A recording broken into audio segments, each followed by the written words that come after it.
1, 2, 3, 4, 5, 6. Espérate, tiene que estar entrando por cámara. Ya tampoco, ¿eh?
Ivan, podium is yours. Okay, I took out my mask because I'm very far from anyone, and I hopefully... So that they online can hear you. Okay, I took off my mask because I'm far away from all of you, and I hopefully will not infect any one of you, and also I'm immune, hopefully. Okay, my presentation is going to be about some algorithms we applied on analysis and predictions of student academic performance, their satisfaction and dissatisfaction with their curriculums, and also a comparison between those things between the period before, when the life was normal, and the new normal after the pandemic. Let's start with the next slide. So, what was the motivation of our research? We had our hands on a lot of data. We are running the university's learning management system based on Moodle, and we are also running the university's information system for students, where we store the students' courses, their semesters, their grades, their passed and failed exams, and so on and so forth, and personal data as well. So when you have your hands on such big amounts of data, if you work in computer science, you are eager to use this data to apply some algorithms on that data and try to extract some knowledge out of that data. So we tried to do some educational data mining, some learning analytics on those data sets that we extracted from our databases. Generally, we used most of the grades, the courses, and also some polls we do to check the students' satisfaction on courses. What were our objectives, which were related to one of the tasks in this Erasmus project, but also were part of our ongoing work. We would like to identify the risk of students dropping out or failing the courses based on their previous performance on other exams and based on their high school grades when they enrolled at the university. We also like to analyze the performance of the teachers so that we try to enhance and correct misbehaviors by teachers and try to enhance the teaching performance. So we are trying to evaluate the teaching staff and curricula, because every 5 years we have to reform the curricula. We have to reaccredit the study programs. So when the time comes, which will be this year, we need to have some feedback from students on the curricula so that we can reform the courses and the content of the courses and the distribution of courses amongst semesters. Let's go to the next slide, please.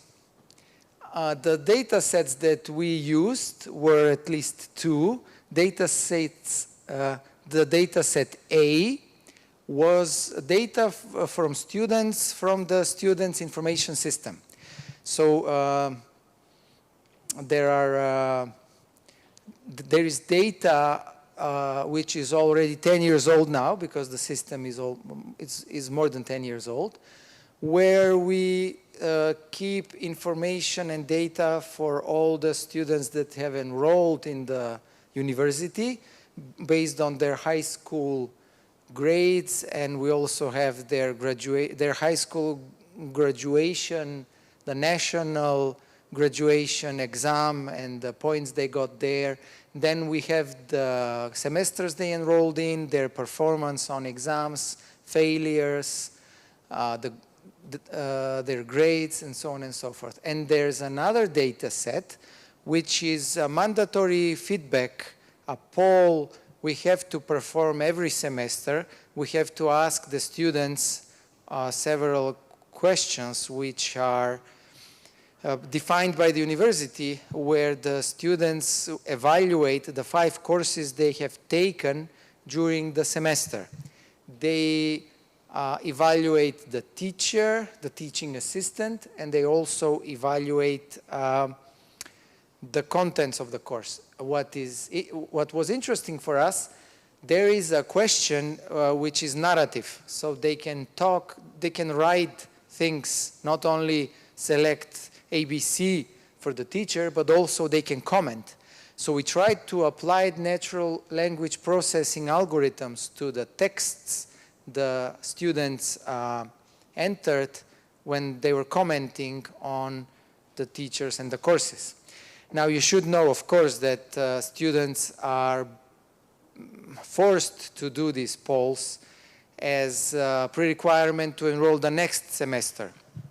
And they are not, very often they are not really eager to fill in 5 polls for 5 of the courses where they have to evaluate the teacher, the teaching assistant, and so on. It's a waste of time. They don't expect any results to come out of their comments, but still it's mandatory. And the university tried to reduce the number of questions in the poll so that students are not bored with the poll. Also, we guarantee the students that the poll is anonymous. We shared with them as open source the code of the polling software so that they can know that we store information whether a student has completed the poll or hasn't, but not which question or answer comes from a particular student. We try to encourage the students to be straightforward with their answers and not try to charm the teachers. They shouldn't be afraid of any consequences on their honest comments and criticism. So we applied natural language processing to try to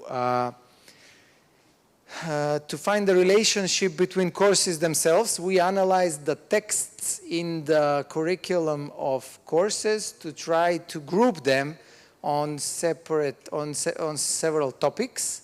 And then we applied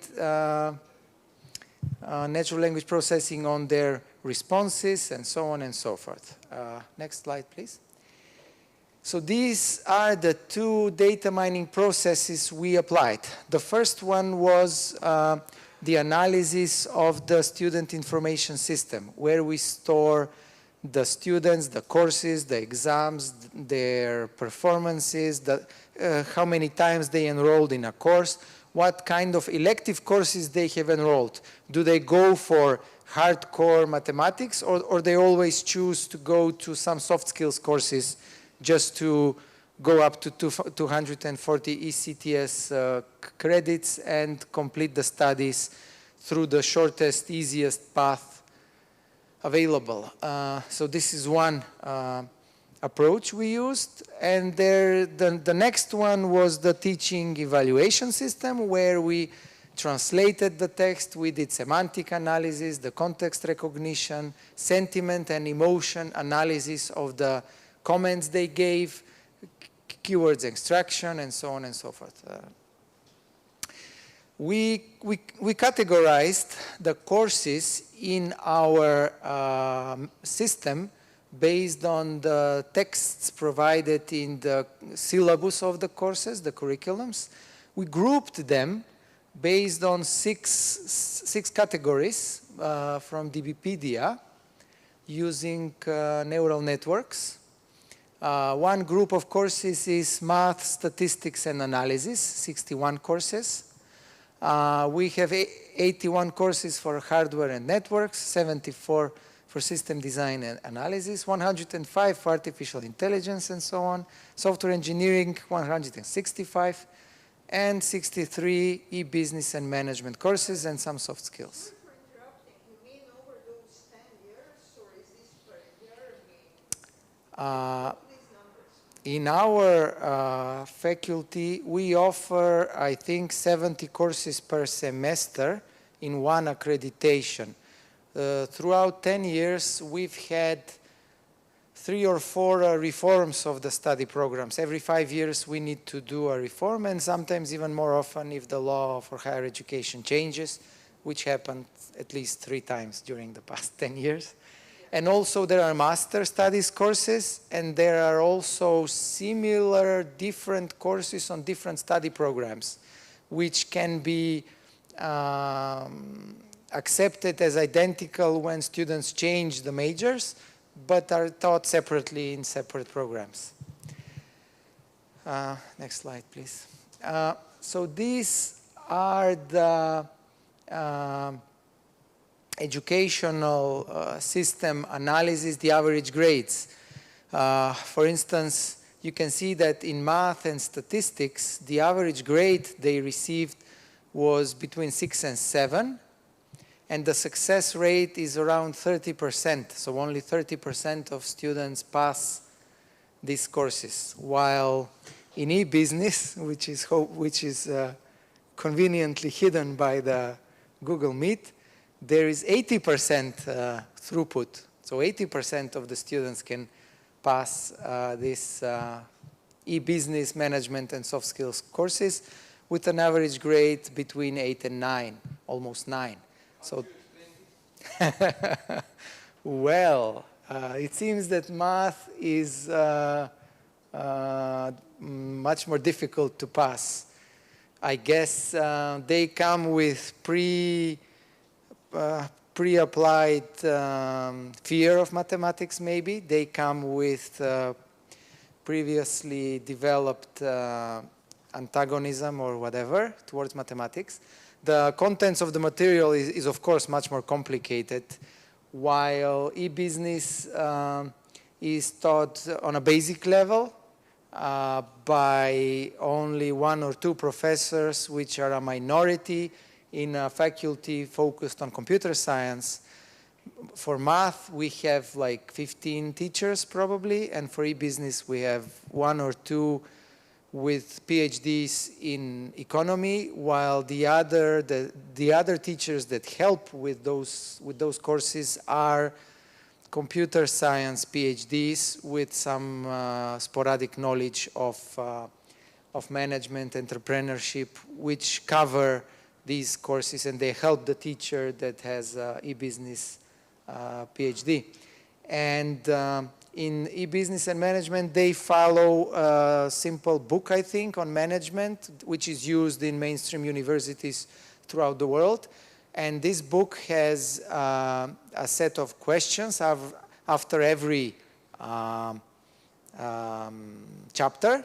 And they test the students using short tests, using the same set of questions that go along with the book. And I guess students, they find it easier to just learn the Q&A, the questions and answers in this pool set. The exams are half an hour or so. While in math, they give them problems to solve for at least a couple of hours or more, which are much more creative. They don't repeat the same problems every exam session. They invent new ones. So it's much more complicated, creative, and full of novelties and full of material. Because at our university, at our faculty, we try to reduce the math contents we cover, giving more emphasis on software engineering, trying to prepare the students for the industry. So in reducing the number of math courses, the math courses themselves increased in size because they tried to shrink in. For example, instead of calculus 1 and 2, we said only 1 calculus is enough because we need discrete mathematics more for computer science majors rather than calculus. So they weren't really happy with reducing the number of courses in calculus. Sometimes they put in 1 calculus what would they usually teach in 2 courses. So sometimes, I guess, I'm not sure, I speak this as a foreign observer, maybe they put some contents of 2 calculus courses into 1, trying to educate the students more.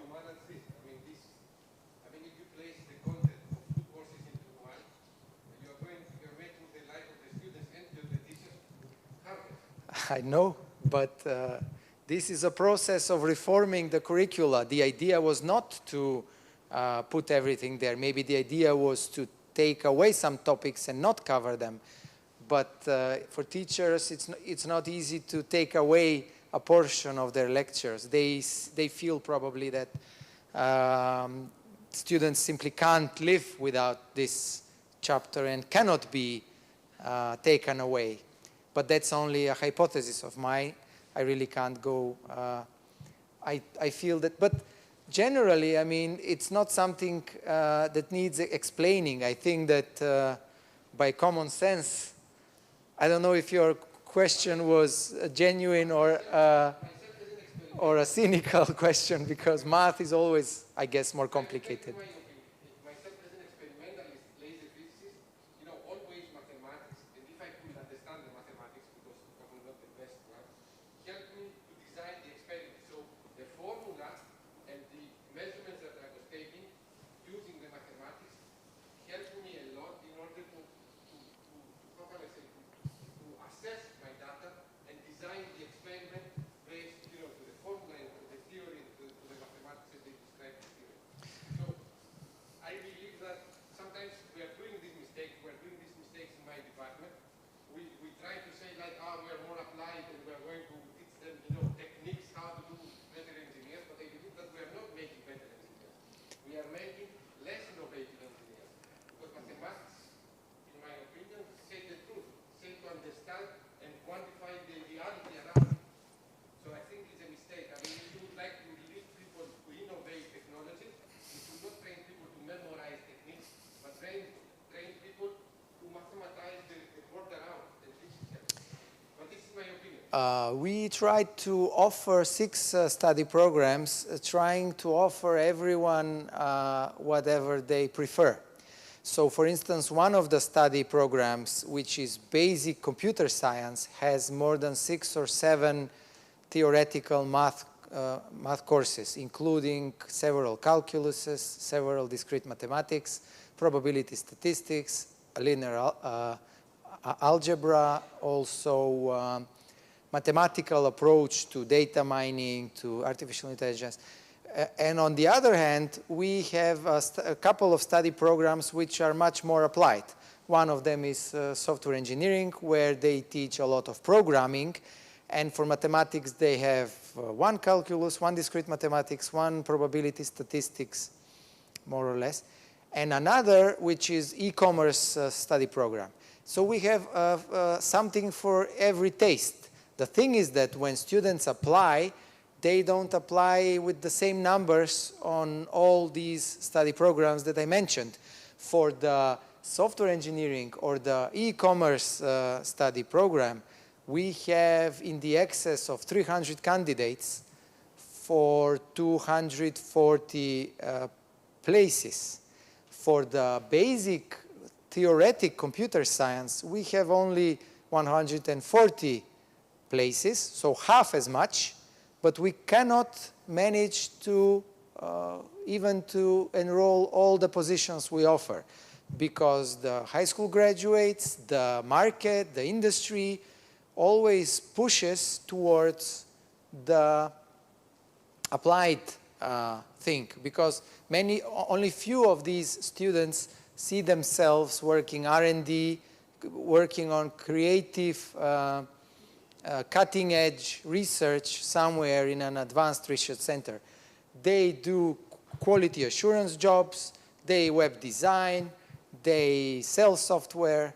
Out of the big pool of students that likes to get into the very popular, well-paid ICT industry, they don't see themselves as lab rats or whatever. They see themselves as enjoying the salary, not doing any of the programming work, only sell software. That's why the people with, if we look into the group of people that enrolls in the study program with the basic theoretical computer science, they are great students, they have great performance, they have a much stronger throughput through their math courses.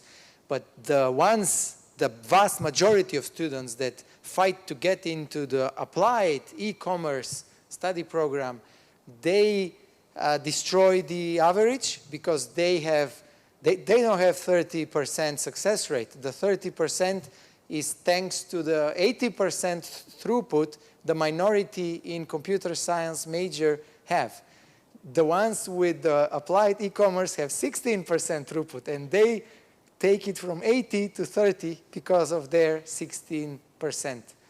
And of course, many of them drop out of the studies because they heard that computer science is a great job opportunity, but when they face actual computer science, that's not gaming, that's not social media. Actual computer science is a lot of mathematics. So that's why the quality of the high school students is not also satisfactory. The background they come with, the math background, there were some terrible statistics. For instance, they could choose the high school graduation exam courses they can have. They could choose between math, they can choose between English and their native language, so Macedonian or Albanian. That's a must, and then they can choose between English or math. So out of 15,000 high school graduates, or 17,000, depending which year, 1,000 of 17,000 chose math. The others chose English or whatever they could choose. So to start with, 1,000 out of 17,000, 17, only 1,000. That means that we have to work with the 1,000 graduates. So we enroll graduates that didn't select math as their high school graduation exam. So they come unprepared. They come without having the high school mathematics repeated for the high school graduation. They come unprepared. That's why we have this. And they all want to be businessmen. That's why they excel at management. And yeah, next slide, please. So these data sets with the evaluations of the polls, of the evaluation questionnaires, we applied NLP analysis to extract the sentiment. We wanted to know if they have negative or positive or neutral sentiment towards the courses, and we wanted to extract the relevant keywords. Next slide, please. So this is some analysis of the 15-16 study year of the evaluation questionnaires. They had positive sentiment towards mathematics and was negative towards e-business, if you can imagine that. Although they have 9 average on e-business while 8.7 on math. They complained about the weight of the exercise problems compared to what they get on exams. They feel as if the exam problems are harder than the ones they face on day-to-day lectures. Also, artificial intelligence got a negative sentiment because of complicated tasks and so on and so forth. The keywords are over there. Please, next slide. Next year, 16-17, the math sentiment turned to negative. Probably because it was a reform in the study curricula and they faced different courses where we shrunk the number of math courses, but probably the content grew. Next slide, please. And then, I guess, in 2017-18, the math teachers, faced with the negative sentiment of the polls of the previous year, tried to work on the lectures. They tried to improve the approach, and again, the sentiment was positive. Next slide, please. One row of sample data. So the group of courses which were hardware and networks got an average grade of 7.3. The success rate was 43% of students that passed. The evaluation had a negative sentiment. I guess they weren't satisfied with the professor. They weren't satisfied with the explanations of the second partial exam. The lab exercises was disappointing. So these are keywords extracted from the comments the students gave.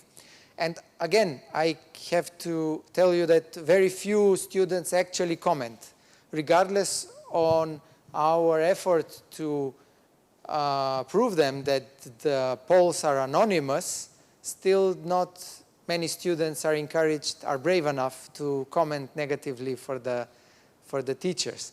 And there are other weird situations. They can put an average evaluation between 8 and 9, which is very high.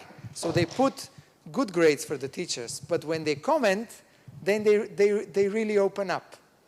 So you can have good grades on one hand, but on the other side, you can have lots of criticism in the text, in the poll. Next slide, please. So this is the final prediction model. The correlation between the sentiment of the text with the average grade that students gave. So they give good grades of 8.89, but when they comment, they give negative sentiment, which again tells you that they rush through the questionnaire. They fill in good grades being afraid that they have problems if they are open. And again, and then when they comment, they are more free to put some texts which we don't like. Okay, next slide, please. So the second half of the presentation focuses on the analysis of the data extracted from the database of the students' management system. For the students to be analyzed and to predict their performance during their studies, we tried to extract some features we deemed important.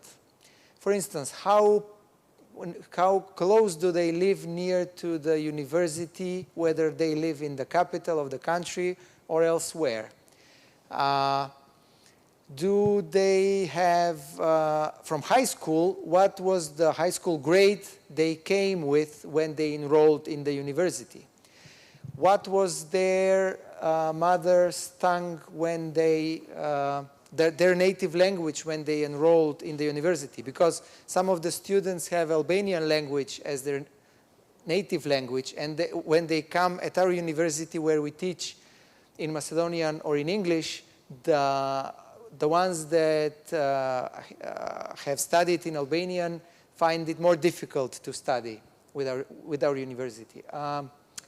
Also, the type of the previous high school, whether it's a gymnasium or a technical school, also makes a difference.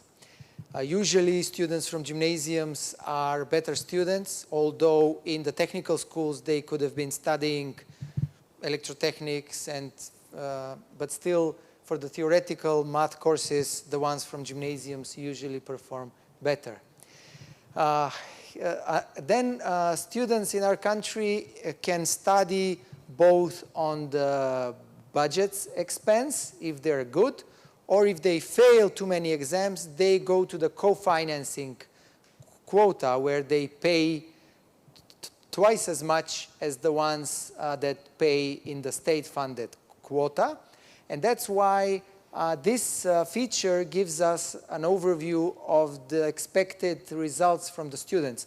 The ones that enrolled in the state-funded in the state-funded quota are better. The ones enrolled in the co-financing group perform worse. And the ones that have changed the study program also don't perform very well. For instance, they enrolled in the theoretical computer science, but they are faced with courses they cannot pass, so they switch to the e-commerce major. And that's how we get to know that they are not as good and they are not expected to complete their studies on time. So other features from the database we used was the number of courses they have applied, the number of courses they have passed, the number of courses they have taken. So this is all before the pandemic and after the pandemic. The number of courses they have taken, the number of exams they have taken, and the average grade they have received, always before the pandemic and after the pandemic. Next slide, please. We applied some feature extraction. We used also the age, the sex, and these are some formulas that we used, the exams not taken before the pandemic and the exams not taken after the pandemic. The difference between the number of courses enrolled and the number of exams taken in the period before the pandemic and after. So sometimes they enroll the courses, but they don't even show up for exams. Or other times they show up for exams but fail. Next slide, please.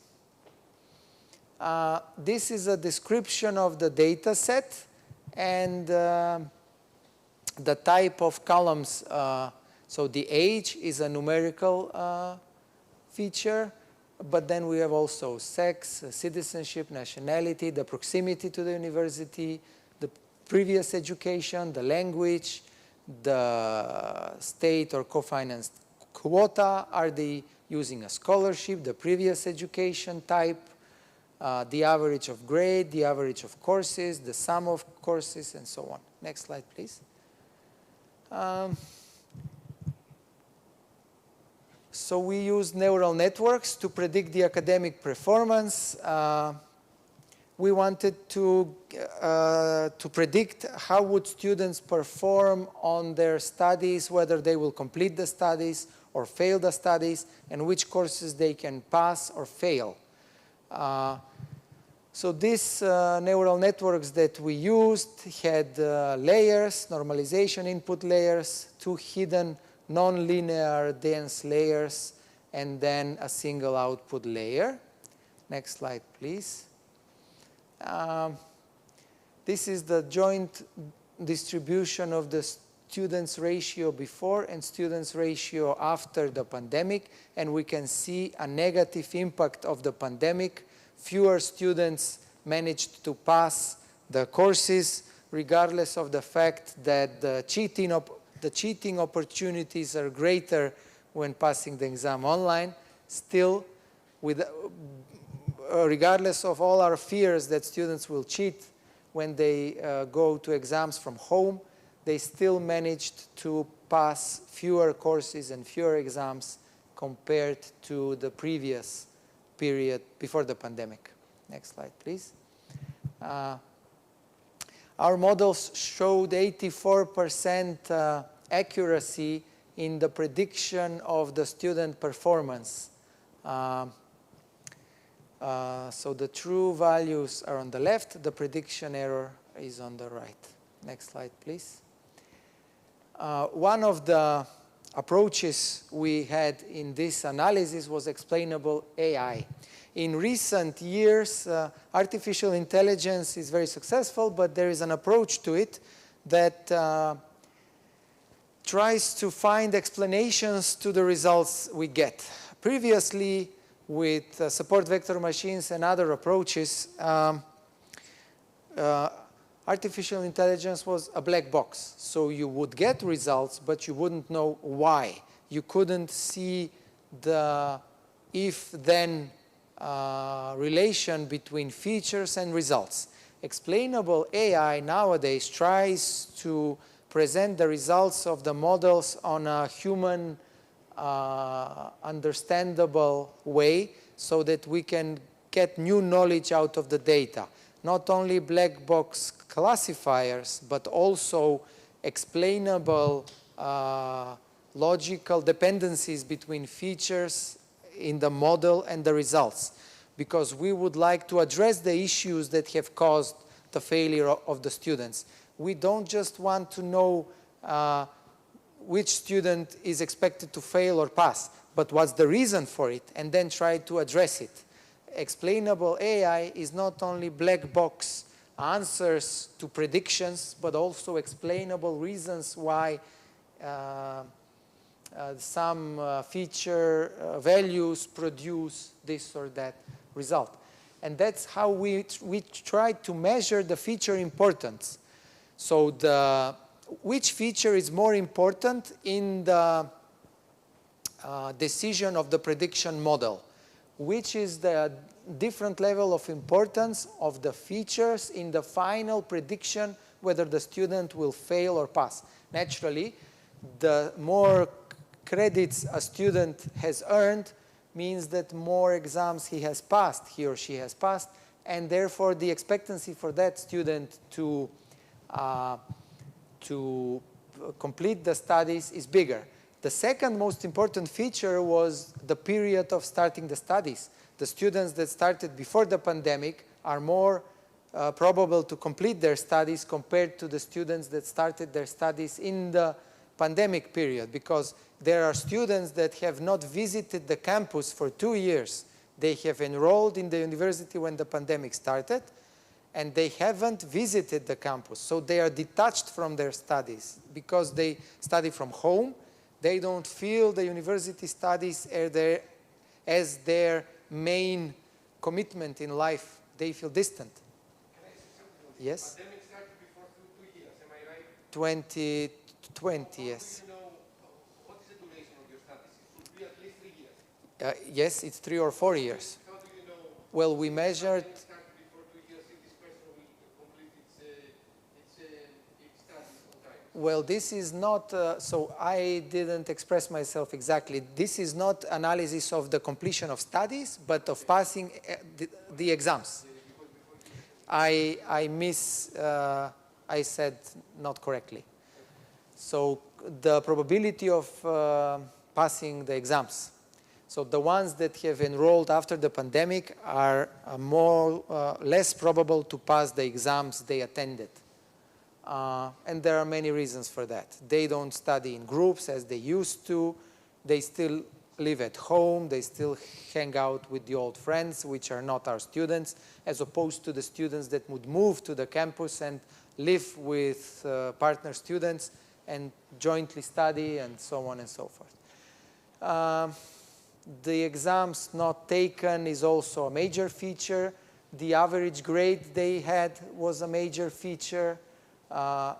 And whether they use the native language, it seems, is not so important. So we thought that the native language is important, but it seems because it's a technical faculty and we don't expect the students to express themselves in too big narrative essays, we give them problems to solve which are either mathematical or programming. It turned out that the native language was not a crucially important feature in predicting the progress of their studies. Next slide, please. The conclusion is that we applied some algorithms to data sets, but what we should do is not only use 2 or 3 years like we did, but use all the 10 years data set to get better, improved analysis. And also, we did this analysis last summer when we had only data for 1 year of pandemic. If we repeat this analysis now, we already have 2 generations that have enrolled their studies during the pandemic, 2020 and 2021. And this would give us a better data set. And also the students that enrolled 2 years ago already have more data generated. They have more exams passed or failed.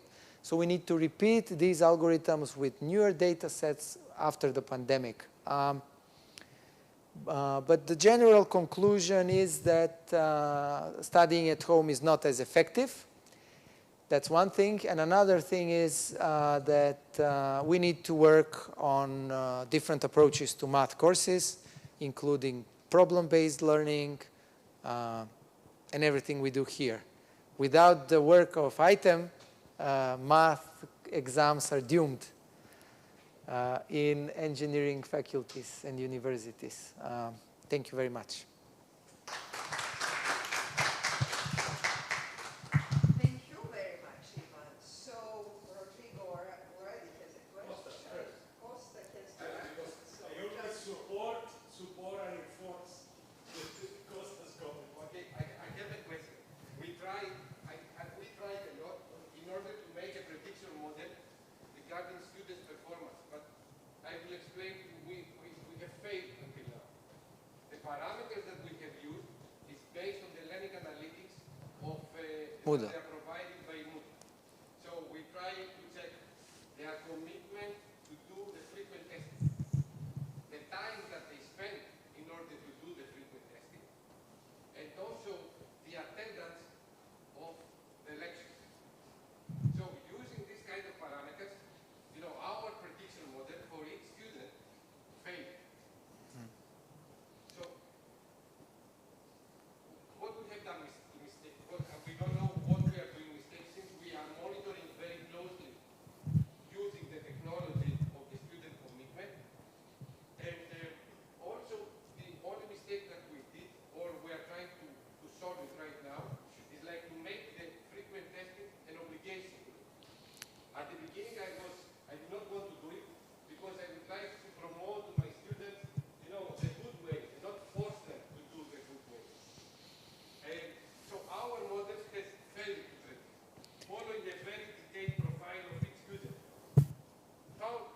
Your prediction model is based now in something different, not on the performance of individuals, but just an overall statistics before and after.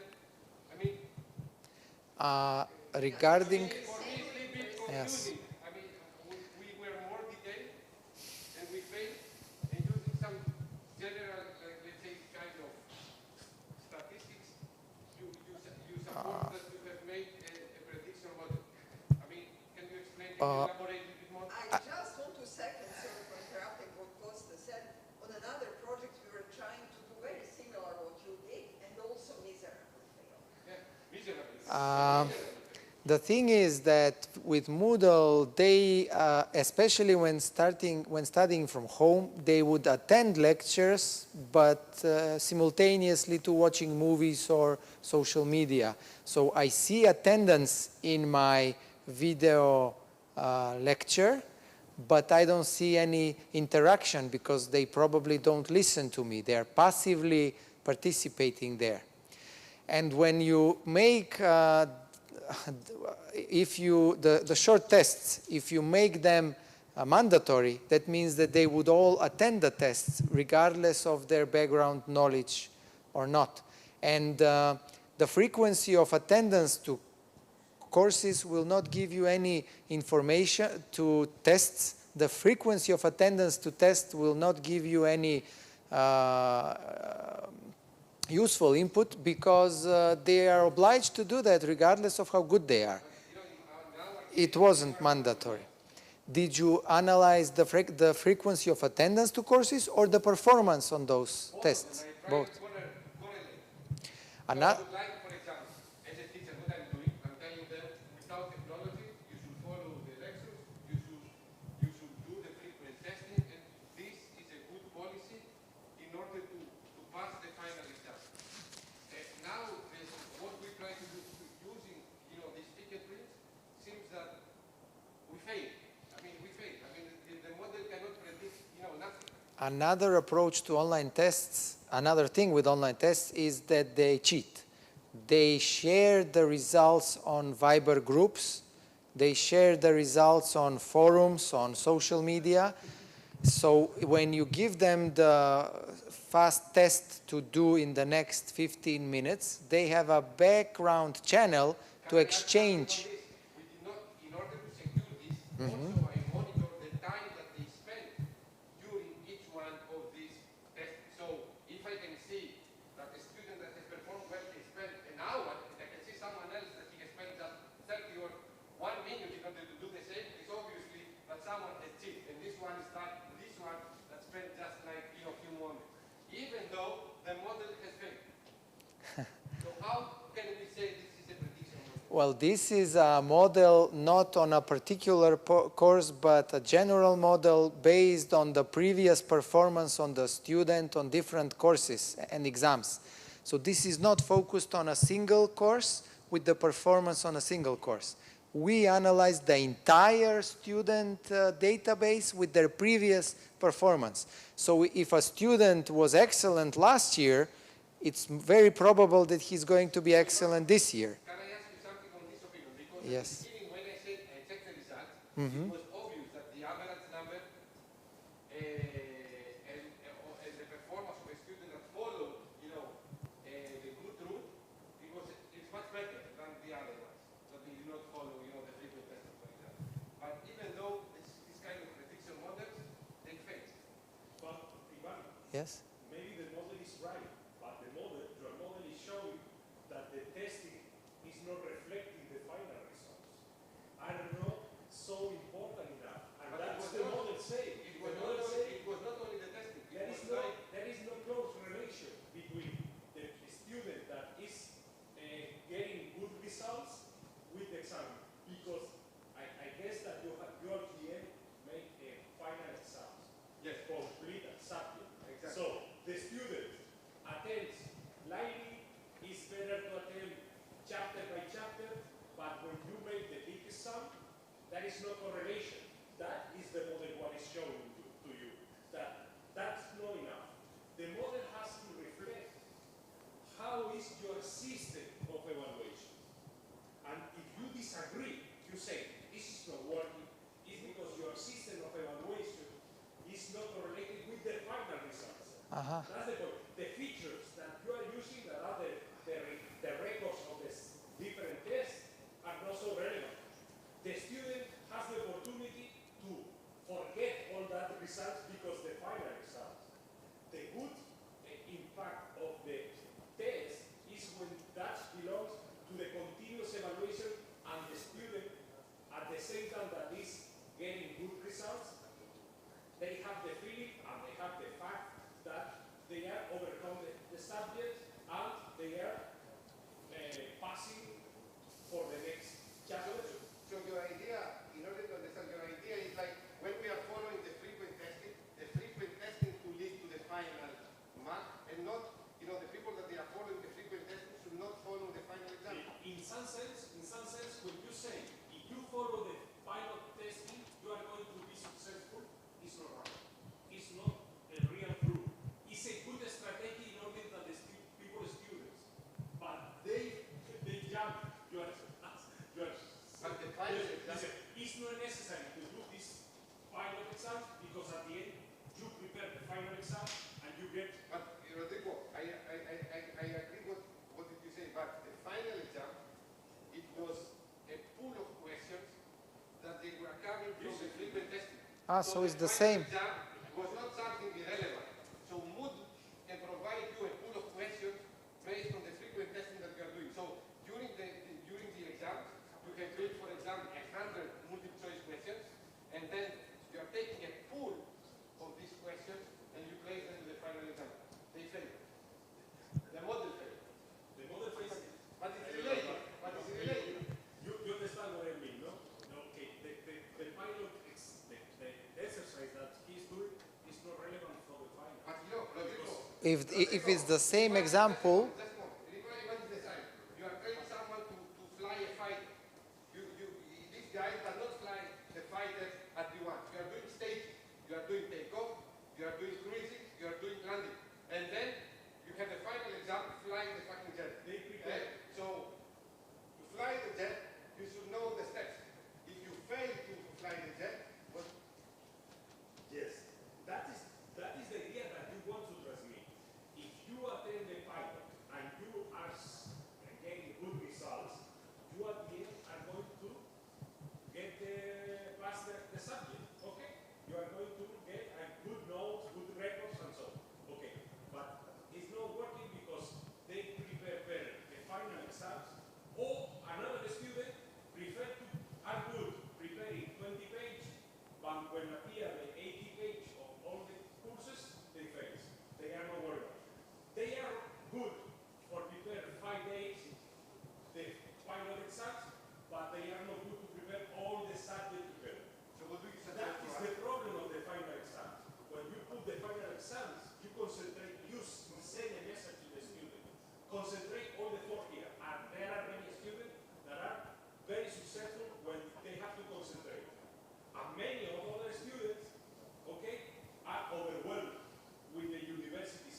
disagree in they say, you were a student that were performing well and go down. What happened? When I have to study all together, okay, I realized that what I studied 2 months ago, I forgot completely.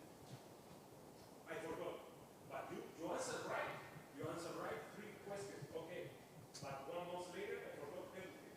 Because I am in a role and impossible. This is something that the students stress to you.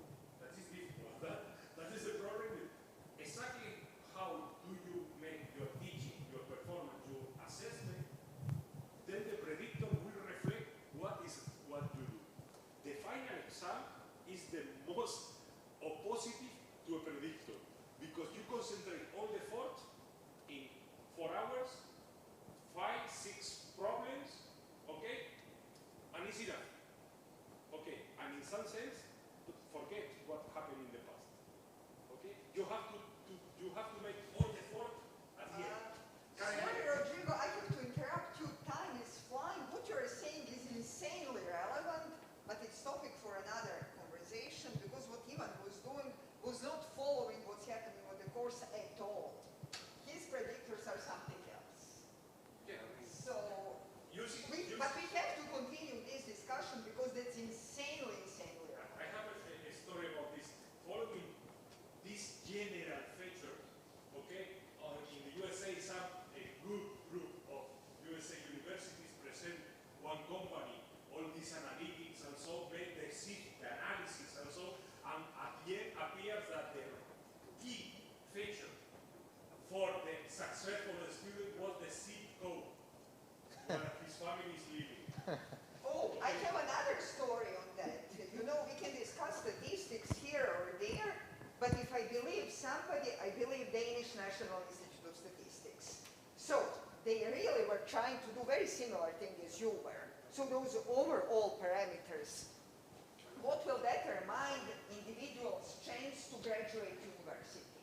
And you know, in Denmark, education is free, meaning literally free, and you are even paid to go to university. So whether somebody is going to get enrolled into university and get a diploma has zero correlation with family financial status. Everybody can go to university and support himself at this time. So in that setup, what is the only predictor? Could you guess? It's whether your mom has a university degree. The only correlated issue. And the father? And that's the fact. Hi. Sorry guys, that's it. And what about the father? This is similar to the zip code result. That's it. That's very similar to What it. is your social ecosystem when you have grown up? And you're talking about this. What was inside your house? What is Exactly. So the this is person of layer of reference? university. The person of reference in your house. Okay, so to finish, Ivan, the problem that you have to attract a student and maintain a student in engineering has been in Latin America a big problem because most of the people, the student, okay, goes to social studies because it was easy and so. And the government, the director of the country were worried about because there was no technician engineering. You need the support of your country, of your government, of your region, to explain to the young people that is an opportunity, is a need for all of us. Okay, you can work alone, give talks, prepare whatever you want, but you need an extra. To start, I would say, even in primary school, not in the kinder, but in some sense. Okay, it's necessary. You have to explain, to repeat to the people. If you don't invest in attract people to technology, all the country will be in the bottom of the list. Yes, I will just add another comment. There is a mainstream popularity of technology and computer science, but it's superficial. So we enroll 1,100 students, which is 1/4 of the entire university. Because they, as I told you, they expect the good life, the big salary, all the employers in IT pay, they give them massages, saunas, whatever.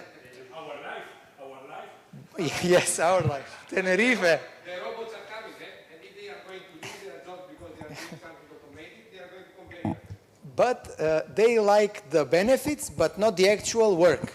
The thing is that during primary and high school, they don't prepare them for the technical background they need for engineering.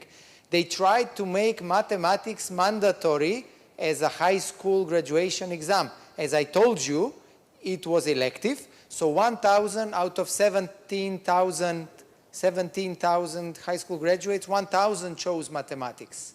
And there are two levels of mathematics. One is basic and one is advanced. 10 people had advanced mathematics, 999 had mathematics. Because they were afraid of that, they can't perform well because they are not taught proper mathematics on a correct way in high school. So the popularity is there, superficial. The people arrive to that popularity by enjoying, by Right. game players. My son is studying artificial intelligence, but he started thinking he wants to be a game tester. That is the natural way as a young people want to arrive. I want to enjoy every minute in my life for the rest of my life. Okay? And now he's destroyed. He's destroyed. Okay? You need the support of the governments of the region, of the authorities to explain what is the future, what is the challenge, and in some moments after this round, start to that idea go down to the floor and the people understand. And they didn't manage to make mathematics a mandatory course because there was a backslash, a reaction by those parents and people that like to enroll their students in my faculty and get the good life. They opposed mathematics, and it became a political topic where the parties argued whether to put mathematics a mandatory course in graduation. And it got even worse. During the pandemic, the government tried to appease the high school students, and they reduced the number of courses in the high school graduation exam. They had like 3, it got reduced to 2. For instance, computer science was included as a possible elective course for high school graduation, but they didn't activate it. And they decreased the importance in the enrollment at university. 60% importance are the high school grades, 40% is the high school exam, the high school graduation exam. They reduced the importance of the high school graduation exam in favor of the grades, because they can fix the grades easily in the high school with the teacher and everything, but they cannot fix the graduation exam. So they reduced it for the government to appease the students to vote on the next elections. So even worse, high school graduates enrolled because during the pandemic, they could easily enroll. The first year, they completely canceled the high school graduation exam. Everyone that finished high school on the 1st of June got a high school diploma. They didn't have to go through the final exam. So this appeasement of students because of the pandemic to make them vote on the next elections in favor of the government destroyed their future because they ran away from responsibility, hard work, repetition of previous materials, and it has consequences on their life. Because they went on strike to cancel the high school exam, and they succeeded, and now it's haunting them. It's making them worse students.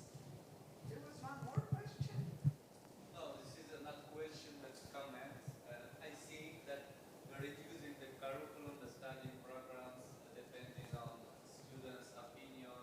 I think it's not very well. Because first, they don't know the beauty of the mathematics till they don't study. And so, secondly, if they cannot pass the exams,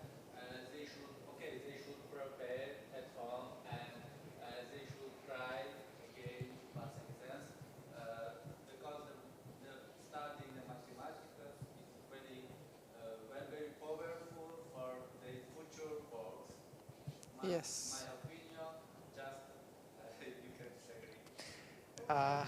We have a big number of students that get employed in the third or fourth year of studies because the ICT industry is hunting students as soon as possible.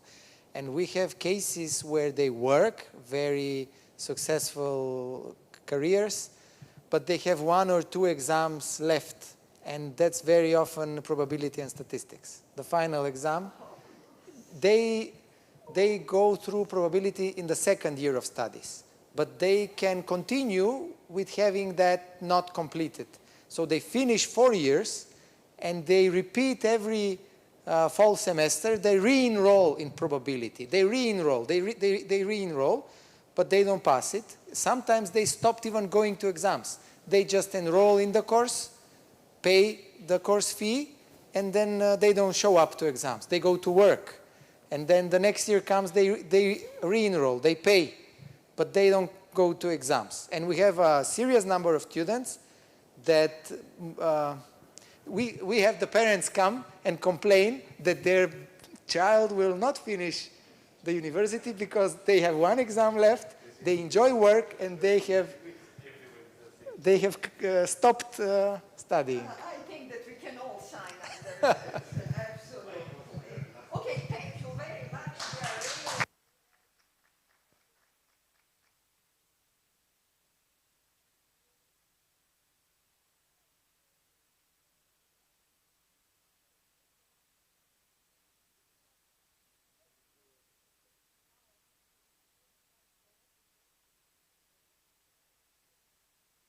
We are really John Balai and Valdete Hamiti, who will tell us about connecting mathematics and technology. So, do we have your line? Yeah. Yeah. Okay. So, I hope you have heard me. Should I repeat? Okay. Okay. So, welcome, Kevsire. Yeah. Hello. Hello. We can hear you perfectly. Can you hear Okay. us? Yeah. Okay. Hello to everyone. My presentation is recorded, so I will start. If it's okay.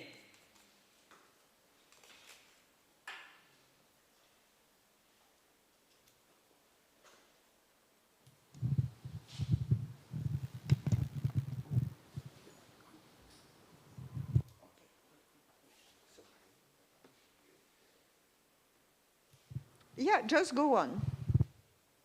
Okay.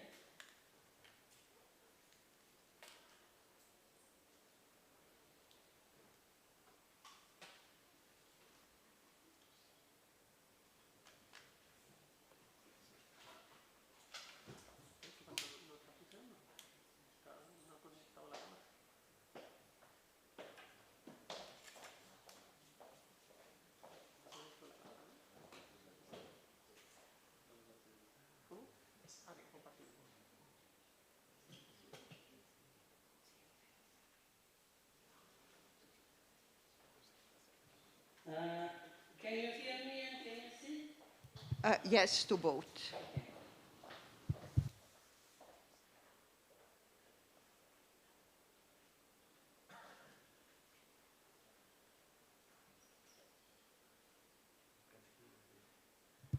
Well, now we can't hear anything if you're saying anything. The problem, tell her when she shares the screen to share the audio as well, because in Zoom there is an option that, down below in the bottom right side, share the audio. So when she shares the screen, she should click also share the audio. That's why you cannot. I don't know if you have heard, but you should both share the screen and share the audio. Okay. So when you share your screen, check on the right bottom to click share the audio as well. Might be different on Google Meets. I don't know how it works. But she's using, I think that she has recorded. I think this is Meet. Yeah, I don't know. But she should share the audio. In Zoom, you should Yeah, I click know on both. both.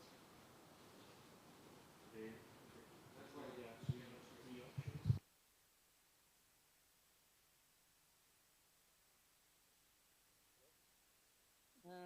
you hear? Now, yes, we can hear you, but not your presentation.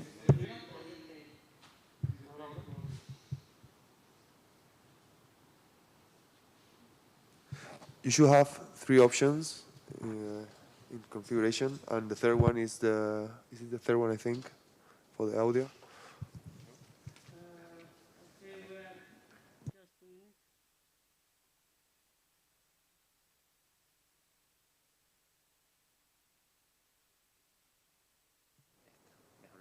So change the sharing screen, and instead of showing that you're showing your full screen, show the third one. So it will show you like for video and animation. That should be the best for that. Okay, I have to stop one presentation, okay? Yeah, stop this one and start a new one. Yeah. Now, activities here? No. Entire screen? So in the same place that you just click to show your full screen, you will have a third option which shows that it's best for video and animation. Okay.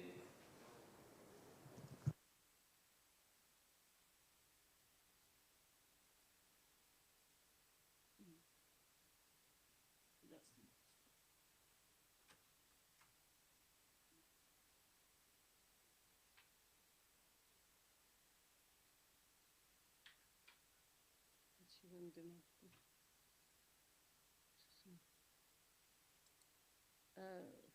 I stop presenting. Entire screen, then what I have to do?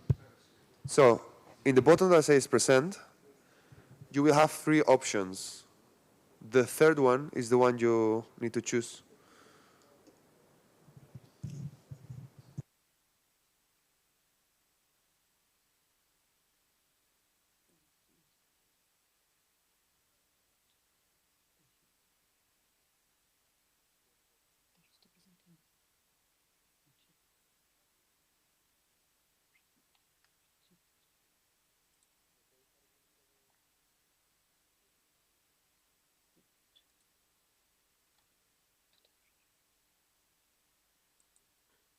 Now, can you hear the presentation? Okay. We can hear you, but we cannot hear the presentation. By any chance, you have Google Chrome? Okay, I cannot.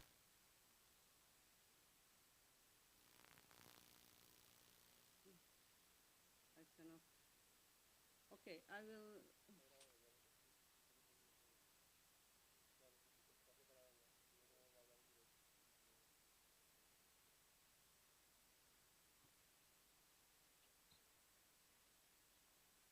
Maybe if you send us the presentation and we share the screen from here. Okay, but I have sent the presentation to The video? yes. Okay. I will check it. You have the presentation.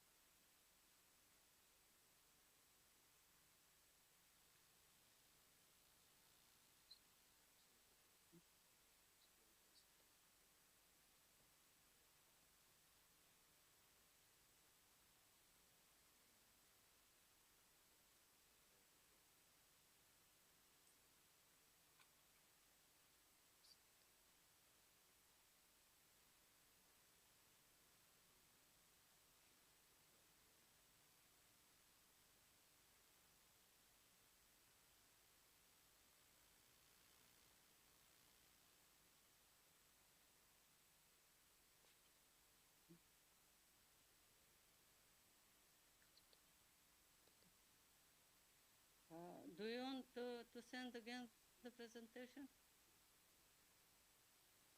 I think they will Yeah, if find you don't it. mind Just sending wait it for a again, and second. we will put it from here.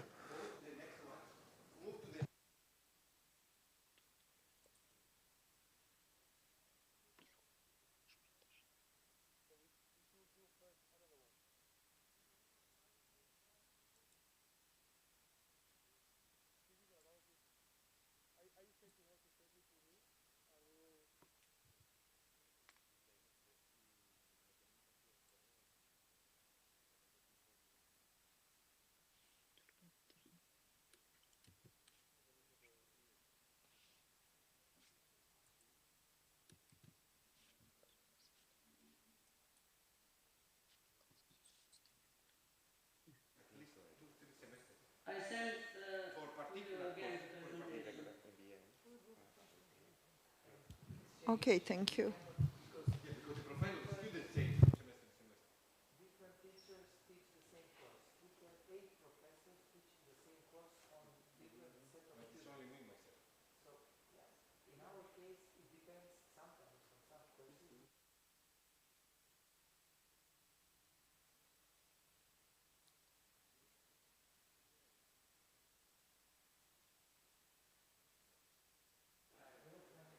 It seems that we play.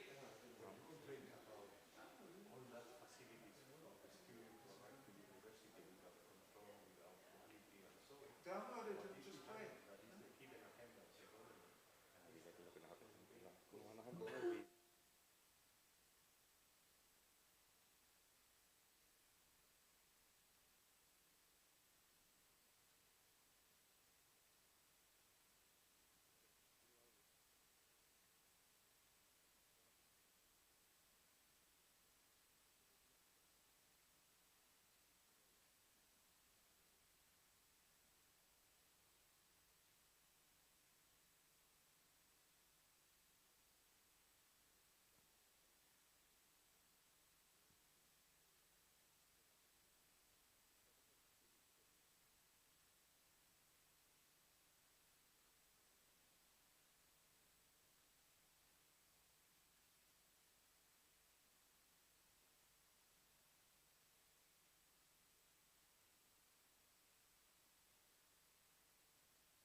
Okay, if you have any problems, I can present, okay? Just give a minute or two more. They're trying to figure out how to play your PowerPoint. You recorded your presentation in PowerPoint, correct? Yes, yes. Okay, so it should be possible to play from PowerPoint, just presentation.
Oh, so sorry, Kevser, we figured out that we can't play. So please present over your PowerPoint. Thank you a lot. Okay. Thanks a lot.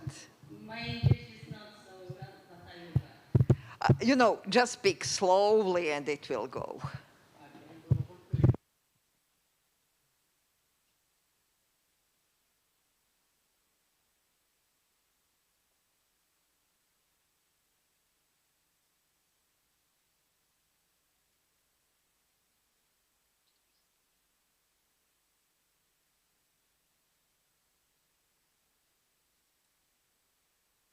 Okay. Okay.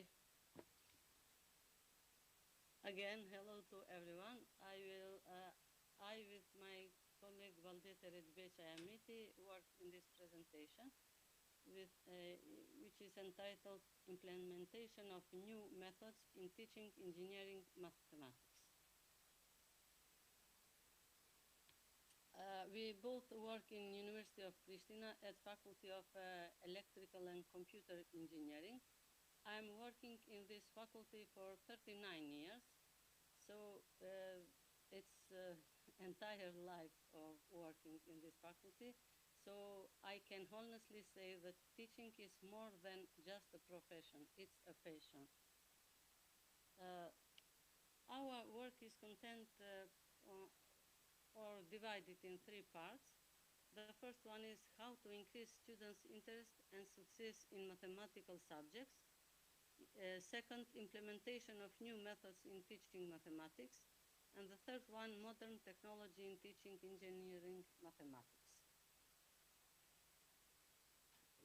Whenever we start our course, we always, our goal is to make the course more exciting, interesting, engaging, fun, yet and effective. This is the reason because we ask how to increase students' interest and success in mathematical subjects. The saying is that mathematics is for everyone. It's usually happens to us, the students complain that, that they cannot learn math. The usual saying is, I do not understand math at all, even though I'm trying to learn. I'm always telling to my students, if you can write and read and you can learn in mathematics, only that someone needs less and someone needs a little more study hours. This is the difference. As mathematicians, we believe that mathematics is useful, fun, and necessary to solve or give a scientific direction to the various problems in that society faces. We will all like to have a mathematical educated civilization, but we know that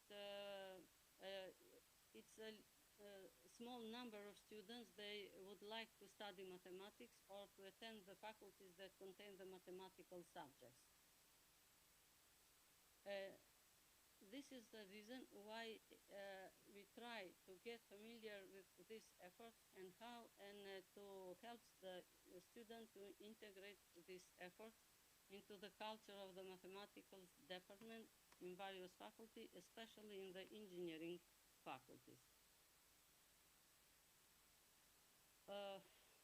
It's well known that one of the reasons that prevents students withdrawing from mathematics is mathematical fear, which is defined as emotional tension, which appears during the solution of various mathematical problems.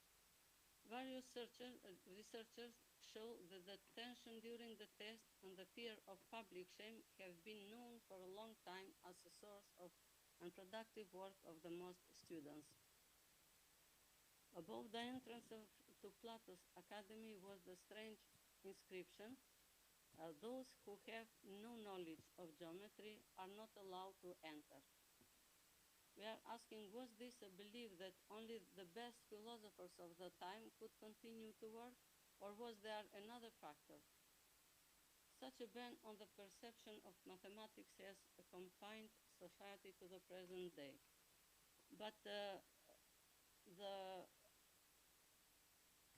philosopher Zeno was the one who tells that it's not mathematics. It's not only for philosophers, but for all peoples. We all know the Zeno's paradox with Achille and turtle. It's well known. Experiences has shown that students learn much better when they are active during classes and not when they are passive. Every student is able to learn, but not everyone learns the same way. Therefore, the units should be presented in different ways. For example, there are different ways to learn new units, such as through the use of technology, visual presentation, group learning, or through various games. We all know that students today are not the same as they were 50 years ago. Students today ask why something was done this way or the other way. Until many years ago, students did not ask this question. They simply remembered and mechanically implemented the necessary action, which in some cases happens to us even today. Here is a saying: if we teach today's students as we taught yesterday's, we rob them of tomorrow. This is a saying of John Dewey.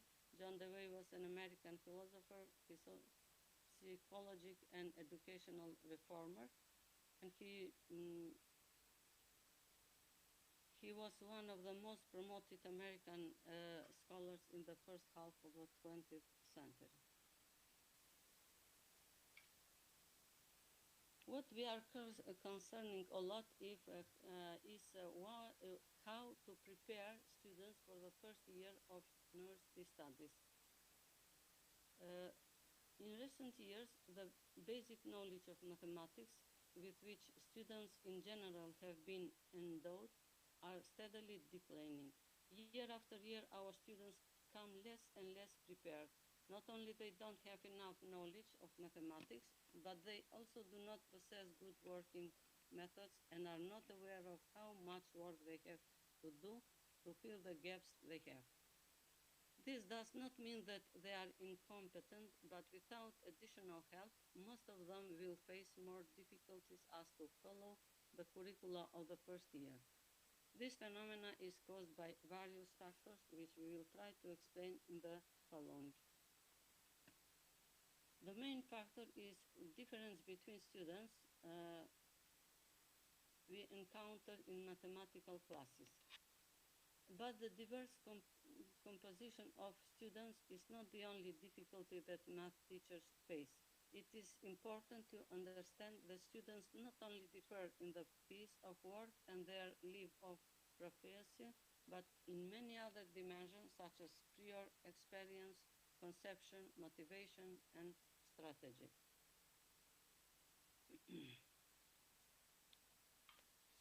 How to help our students to enhance their high school math skills? Here we are based on the supporting model used in Belgium in 1999.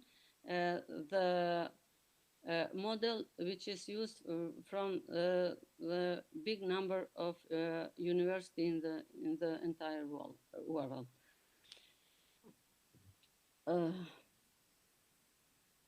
To help students, we will need to add a supplementary course to the first year curriculum, organizing the so-called diagnostic tests, which are organized in the first week of the semester.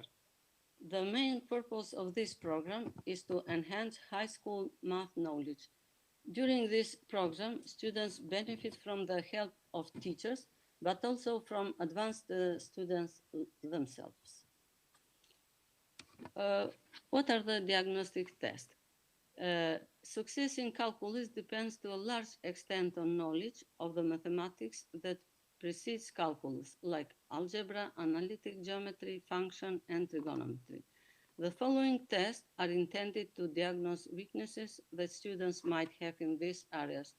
After taking each test, students can check their answer against the given answer and, if necessary, refresh their skills by referring to the review materials that are provided. In our faculty, we are doing diagnostic tests in the in the first week of the semester, and it's helped a lot to our students to see where their weakness. Here are some examples of diagnostic tests from algebra, analytic geometry, function, and trigonometry. After every diagnostic test, they are the answer of the test, and a student can see where they make mistake or where are they doing well.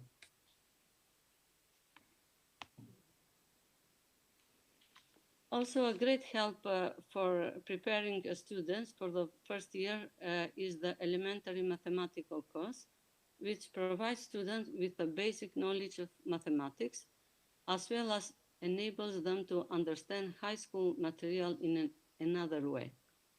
Weekly tests for students to do a more systematic and independent work. Students are able to track their progress because they are subjected to relevant tests every week. It often happens to notice a real progress of a large number of students during November and December. We have the elementary mathematical course in our faculty. It helps a lot to the students. It's not obligatory, but a lot of the big number of students attend this course, and it's very helpful for them. The second part is implementation of new methods in teaching mathematics. We all know that today's math teaching differs from traditional math teaching. Today's math teachings, math today demands creativity, collaboration, and discussion more than memorization, drills, and just hiring to get the right answer that is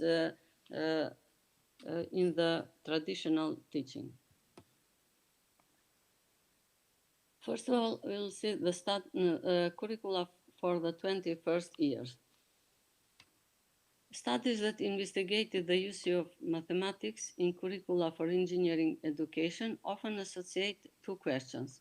What mathematics should be taught to future engineers, and what mathematics is actually taught to future engineers?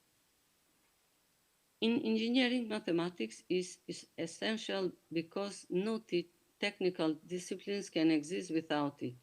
In a sense, this has always been necessary, but its importance increases the more the complexity of engineering tasks increases.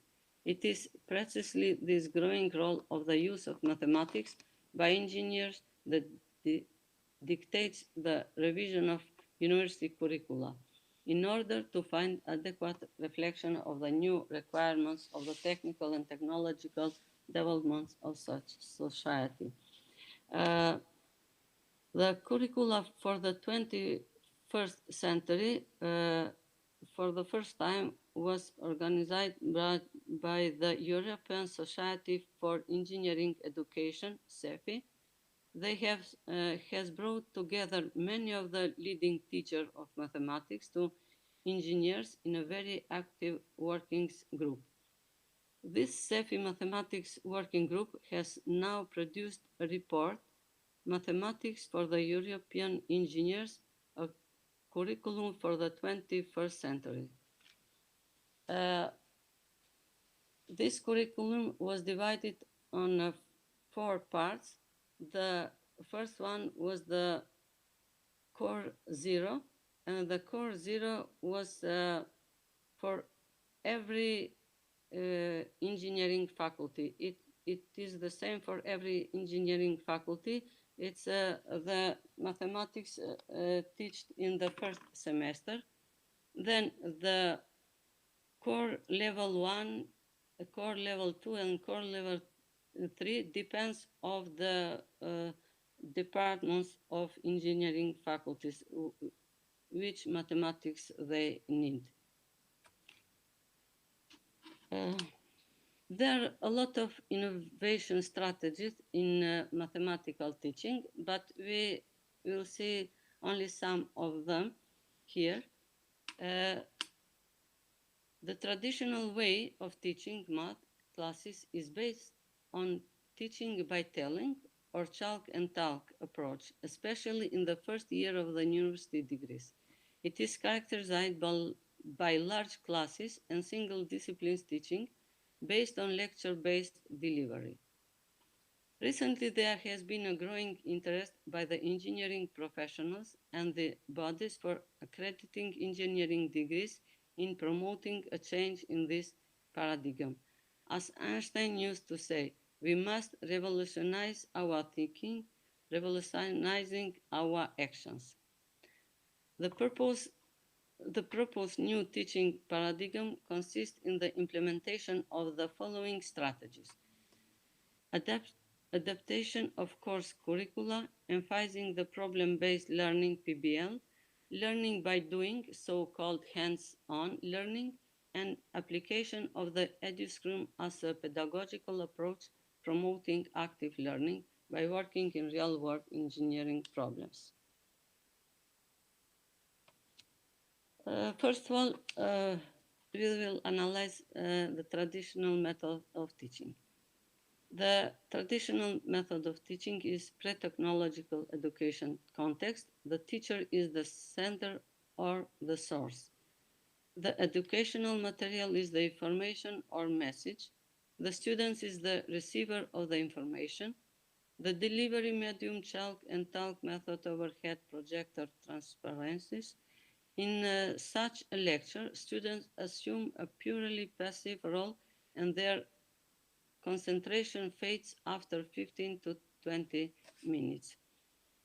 And the limitation of traditional method of teaching are teaching in classroom using chalk and talk is one-way flow of information from teacher to the students and not the other way. Teachers often continuously talk for an hour without knowing students' response and feedback. The material presented is only based on lecture notes and textbooks.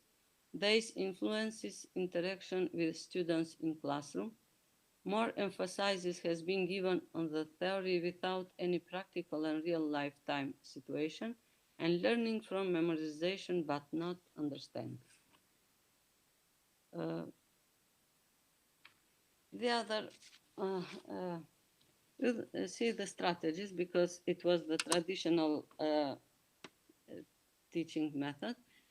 Problem-based learning in mathematics. PBL is a tool for developing students' conceptual knowledge. In the PBL curriculum, students achieve competencies, analyze, identify, and solve problems by relating disciplines to each other. Students develop competencies such as critical thinking, agility and adaptability, communication, collaboration, initiative, analyzing and conceptualizing information, and so on. They are an active part of their learning process, and the teacher acts as a guide by proposing new research, direction, methods, and tools. After a workshop in Copenhagen, Denmark, we also started to use PBL with our students. We have formed groups of 3 to 5 students, and I believe we have achieved the goal of having students independently research the material they need. The key of problem-based learning to engage minds in the classroom is the role of teachers to creatively design meaningful and relevant learning activities that engage students to think, work together in group to accomplish certain tasks and get them to express their thought.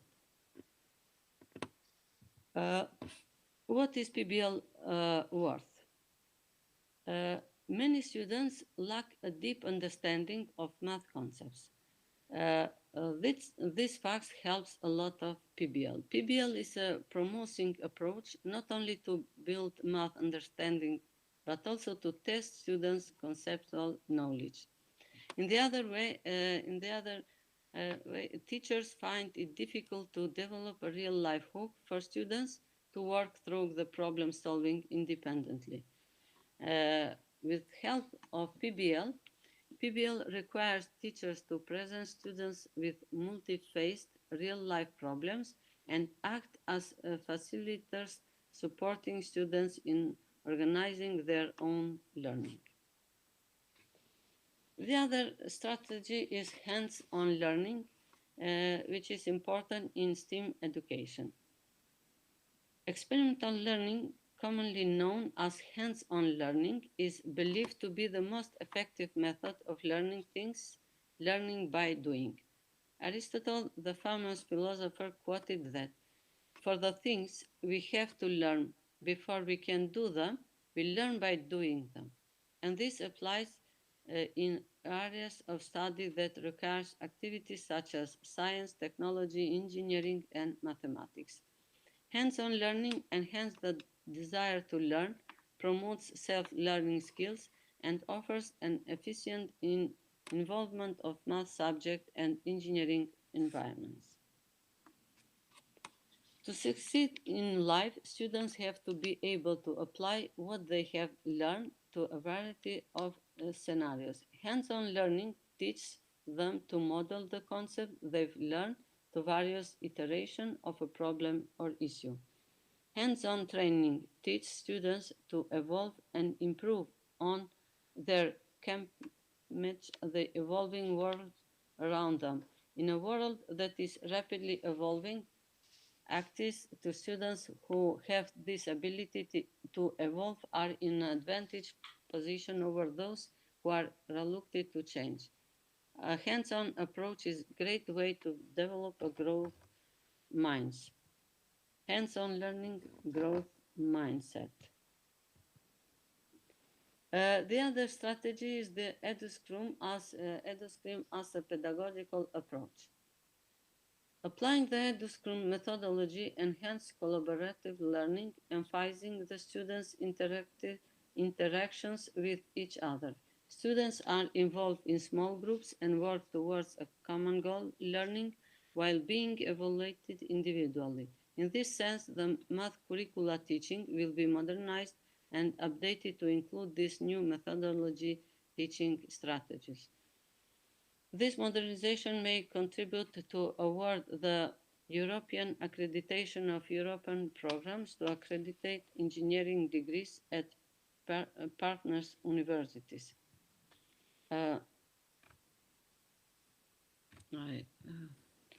Excuse me, this slide because we have to know what is Scrum and EduScrum. Excuse me. Scrum, first of all, Scrum is a well-developed method to let people work together intensively, pleasant in the IT world in response to seemingly uncontrollable complex IT projects.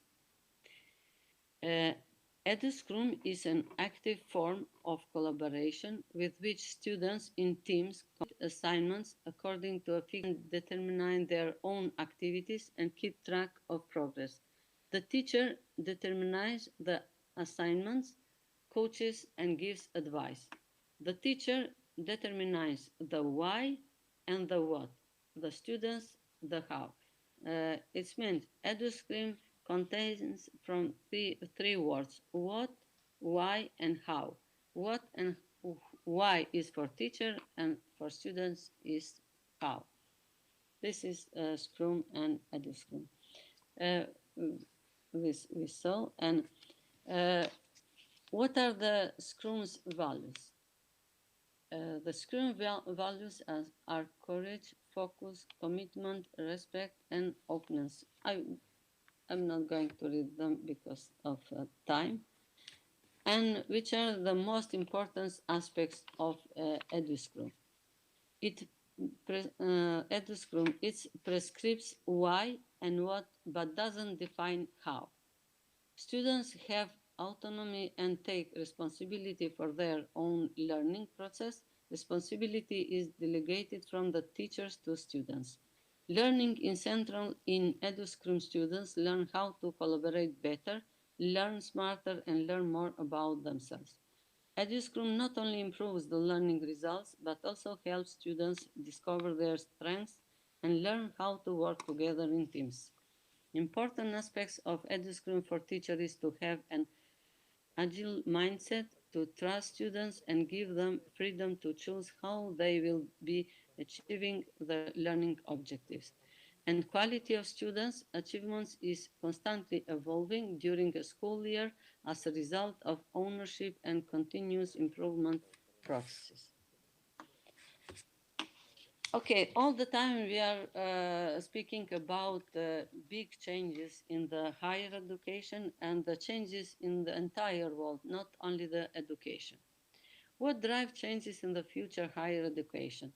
There are a lot of reasons, but the mains are globalization, technology, massification of education, and market demand. All they are the reason for the changes in the education and in the entire world. We are going to see the third part of the presentation, the modern technology in teaching engineering mathematics. A generation ago, teachers could expect that what they taught would last their students a lifetime. Today, because of rapid economic and social change, schools have to prepare students for jobs that have not yet been created, technologies that have not yet been invented, and problems that we don't yet all arise. Modern technology makes possible new methodologies for teaching mathematics and also will change the way that students learn mathematics and apply it in other disciplines. But modern technology, with all its advantages, can in no way replace a good teacher. A good teacher acquired with effective tools and strategies to prevail over technology can become an excellent teacher. As Shakespeare said, there is nothing either good or bad, but thinking makes it so. In case of the use of modern technology in teaching mathematics, this statement may be paraphrased. Calculators and computers are not working means neither good nor bad. Just using them makes them such. When we are using modern technology in teaching, the main role is played by the teacher. The technology is second hand. Uh, in the beginning of the presentation, I mentioned that I am working for 39 years in education in university. As much as we, as professors of mathematics, have hesitated in the use of technology in teaching mathematics, the opportunity for learning with chalk and talk, which we don't know yet to do that because it's not going with the time. There, I said the students of our days are not the same for with the students that I teach 30 year or 40 year ago.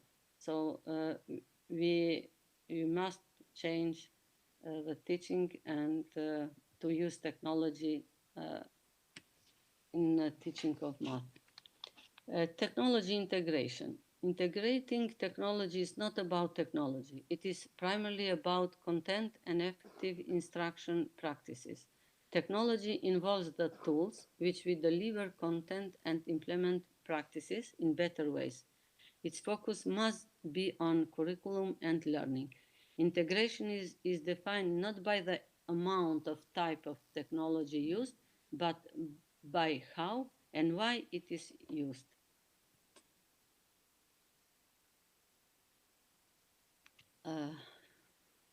I will pass because I have a lot maybe. Moreover, the development of technology and digital resource has led to new possibilities for engineering work in which mathematically complex problems are solved with computer support, and visualization and simulation play a central role.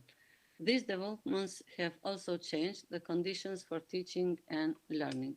The new technologies make it possible to solve based special simplified problems, also complex realistic problems, and to visualize solution phenomena and theoretical aspects.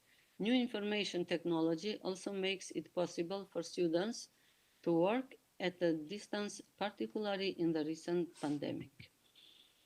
The current world crisis of COVID-19 has enforced international lockdown in educational institutions, necessitating that this institution quickly transitions to online learning. In mathematics education studies, where collaborative problem solving is considered a necessary pedagogical approach, lectures have had challenge incorporating collaborative problem solving in an authentic manner.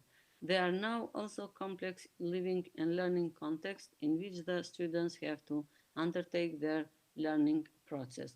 We all know that for 2 years we work online with our students, and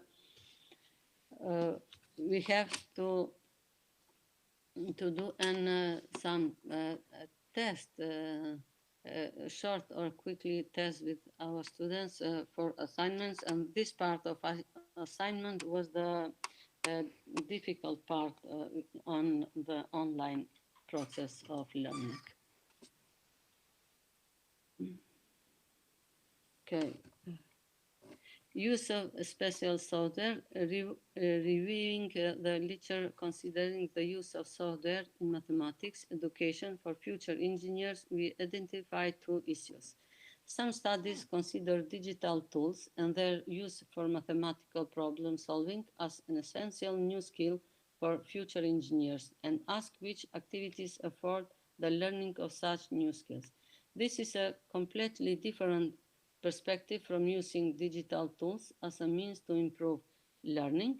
And if we regard digital tools and their use as a way to enhance mathematical learning, we would ask questions concerning how technological tools could be integrated in courses for future engineers. The answer to these questions depends on the kind of tool used and on the aims of the course. Interactive visualization in complex analysis.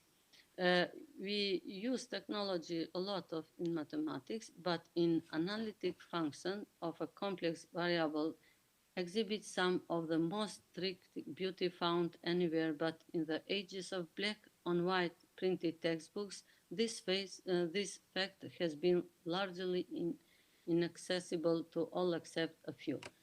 But modern technology allows one to go much further. We discuss selected implementation in computer algebra system and especially in Java applets, whose ultimate interactively transfers every learner into experimenter and researchers. There are some programs which we can use in interactive visualization of complex analysis. Here is one example with Wolfram 12, the Riemann sphere. How can we see which without technology we cannot do these examples. And for the end, I think the last one slide, the connection between mathematics and technology is reciprocal. The relationship between computer technology and mathematical research is not only expressed as a two-way interaction, but can also be understood as an open spiral where in each spiral cycle familiar technology is used and at the same time new technology is created. These are the wonderful times full of efforts and challenges. The way we work, exploit, publish, and explain mathematics is changing.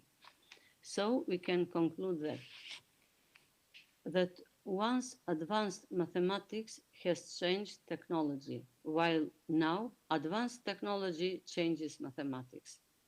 All that we have said in this paragraph can be summed up with this statement. The mathematical community is building bridges that connect different mathematical disciplines, and some of these bridges are open to communication. A large number of them will not be possible without the use of new technology. There are references used for this presentation. And thank you for your attention, and if you have any questions. Thank you very much for a quite nice presentation in spite of all these technological issues. Any questions from the audience? Kostas?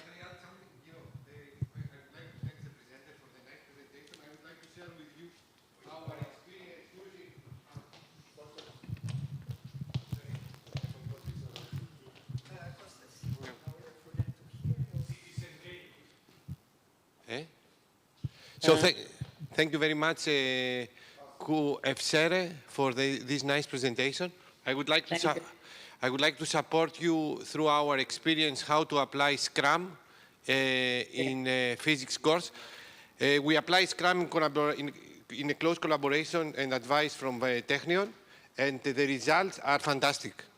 As Quesfere mentioned, it's like a framework how the people they can work together very efficient and following a specific timeline. Yes. And I hope that we are going soon to have we have submitted the publication regarding our results applying Scrum in a physics course pretty soon together with Technion. And it's something that I totally suggest now to move to a massive application, because at the beginning it was in a volunteer base, and we receive a question, these are the most motivated students, what about to apply this in general? And now we try to apply this in general, and really helps the students, makes the students the owner of their learning. It's not that I'm dictating them what do they do, I just describe them the content that they should develop the knowledge by themselves. And the impact is tremendous. During the morning you mentioned that your students, they don't ask. Following the Scrum, the students always ask. Yes. Because they have to do it in order to, because they are learning by themselves. I'm just following, you know, they are learning. And also nowadays, Quasfere, in Finland, in the junior schools, the teachers, they are following the EduScrum, which is the version to the junior schools. And the teachers, they just sitting and they facilitate and they are looking the students learning by themselves. Yeah. So I think that this is like something more than BBL, because BBL, I mean, you apply Scrum in order to apply BBL, but for universities like ours that they are small, we don't have the personnel to run BBL, because BBL needs people to be as a supervisor and also to assess, you know, their projects. That probably in Denmark they have, because it's supported by the state, but in the other states, I don't know how to apply BBL in a definition. So thank you very much, Quesfere. Thank you, Kostas, thank you. I was reading for Scrum and EduScrum, and it's like a PBL, but more advanced. Well, it's a management process. I just want to say we are using PBL now for 50 years, but now Scrum is part of our curriculum. Well, somehow it ended in programming course on the second semester. So what we do, we invite people from industry who are Scrum experts, in concrete case from a Danish bank, and then they make like a workshop for our students. So our students are using Scrum as a management tool for their project from second semester onwards. So it's a great tool, just management tool. We are trying to... Yes. It's Scrum, but EduScrum, it's, Okay, thank you. Thank you so much for this. So what should we do now? Coffee break or just jump into... Okay, let's When should we be starting again? Now it's 6? No, it's 5 now. Okay. Yeah. Run.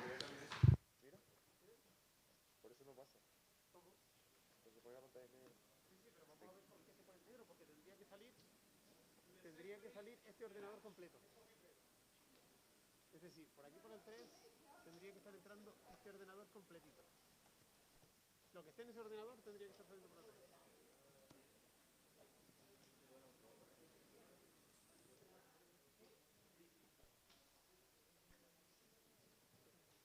¿Está entrando ahora? ¿Por la 3? ¿Qué se ve por la 3? Nada. Por la 3... A ver, espérate, bueno. Por la 3... Me tomé un café, voy a aprovechar. Sí, sí, voy a resolver aquí un problema. Yo me quedo, vete tú y después me voy yo. Sí, sí, claro. Vale, vale. Y yo me quedo averiguando por qué por la 3 me salió. Que no digan nada. ¿Cómo? No, que puse que volvemos 30 minutos. Ponemos